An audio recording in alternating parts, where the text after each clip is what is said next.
From time to time, the architect thinks to himself, something doesn't feel right. Sometimes I forget. I forget that being can feel different, and there are many ways to be. That is when he takes a day off and allows himself to be surprised, getting snapped into the middle of it all. Here, the world was at war with itself, carrying it over to passive onlookers like a plague. The surprises never stopped coming. Even a ship sent on a trip 1 way away to the grinder, his hands took on a mind of their own, steering towards the sun, full speed ahead, with the conviction of a young Icarus that never got burned, and his own colors on his tail. Getting so close that steam pressure snapped the pipes and electronics started failing, but eventually reached the other side.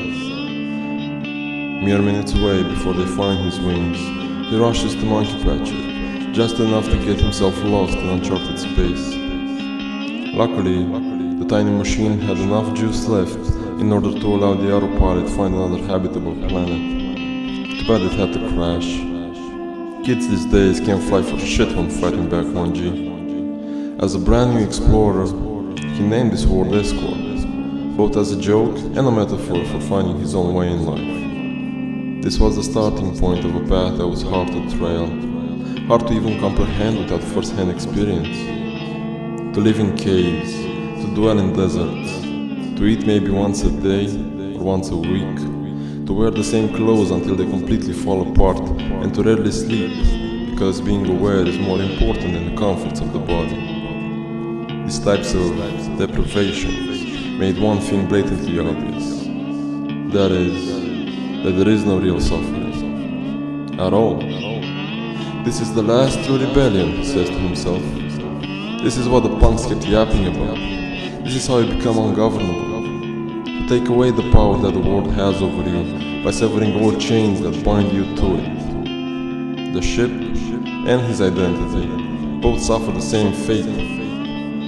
Torn apart, decomposed and cannibalized to build his own machine, in his own image. One on the ground that harnessed power from a toxic river, one in the air that warned of weather changes and other strange cosmic events, one underground, used to refine metallic ore, but most of it was used for his greatest work of all, a mechatronic sculpture in the form of a scorpion that he called the Mirror, and that kept him sane whenever he wasn't training the body or stilling the mind. It was a work for the soul, in which he could immerse himself so fully that it almost bordered on a religious experience. After finally getting its bearings straight, accommodating with this new flavor of form and function by learning how to crawl, climb and run with a rider on its back, it taught itself how to replicate and to continuously improve. Soon enough, an entire swarm of smaller drones, built in its own image, took over the mountain, turning the runner's cave into an endless maze of tunnels, while covering ground outside for scavenging and securing the perimeter.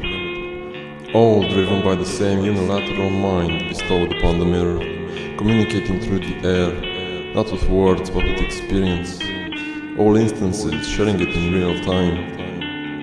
The humans eventually took a leap of faith into this corner of uncharted space and detected their missing ship. A few infantrymen descended into the labyrinth underneath and encountered the swarm, which they could only think of as a hostile alien species. But they were only half right. A large number of small drones interlocked their bodies, blocking the exits, while the much larger mirror flooded the caves with metal and fire. Eventually, the explorers decided to cut their losses short and blow up the swarm from orbit, ensuring that their wings could not fall into enemy hands. Upon the cover of nightfall, a single damaged drone comes out of its burrow, far away from where all the action took place, and heads straight for the rubble, now whispering only to itself that it was wise of the runner to make redundancy the name of the game. But anyway, that's all ancient history. A lot of time has passed since, enough for intelligent species to emerge on this alien world.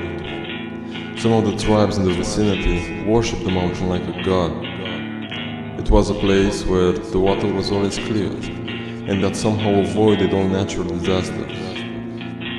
The natives created their own stories and rituals, bringing offerings with each change of seasons.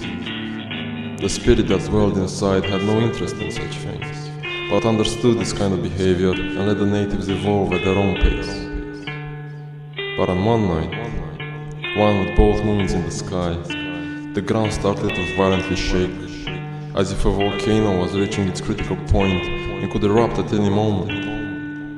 The humans returned, this time in order to colonize. When they sent down their scouts around the native sacred ground, the closer they got, the less control they had over their instruments, and dropped right out of the sky, followed by thunderous metallic roars. They were dead in the water, with no transport, communication, or defense.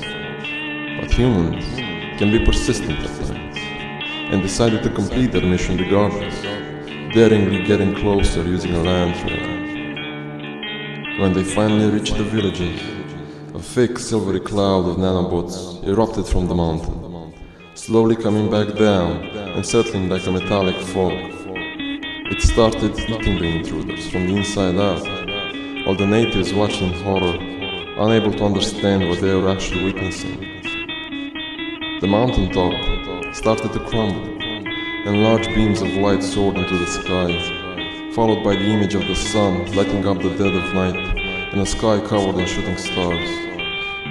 The swarm remained unaware of their intent to colonize, and believed they were still tracking the core, which now served as the container for its mind. When morning came, the mountain crumbled, splitting in half, while an enormous black metallic creature walked on the surface of the planet once again, heading towards an ocean nearby. Not the greatest launch pad, but the one with the least impact, and that didn't leave much trace. Realizing he had to leave this world behind in order to give life a chance of going a different route, was also realizing that there is nowhere else to go, and if there were, it wouldn't matter anyway. The first pit stop was back home, where the war was still ongoing. He leaves behind a piece of the runner's body floating in space, getting closer and closer to home. A skeleton hand with its middle finger up and the others coiled back. The mirror struggled to remember why it was doing this, or what it even meant, but it failed to recall. All that remained was the imprint of the fact that it did mean something else, and that it was important to the runner. From here on out, the sentient machine gets itself lost again, this time in the vast expanse of interstellar space, waiting for the inevitable low-power war, and micro-asteroids ripping the hull to shreds and the shields finally fell. Guess it was just another one of those strange eons again, when the architect remembers what he wanted to forget.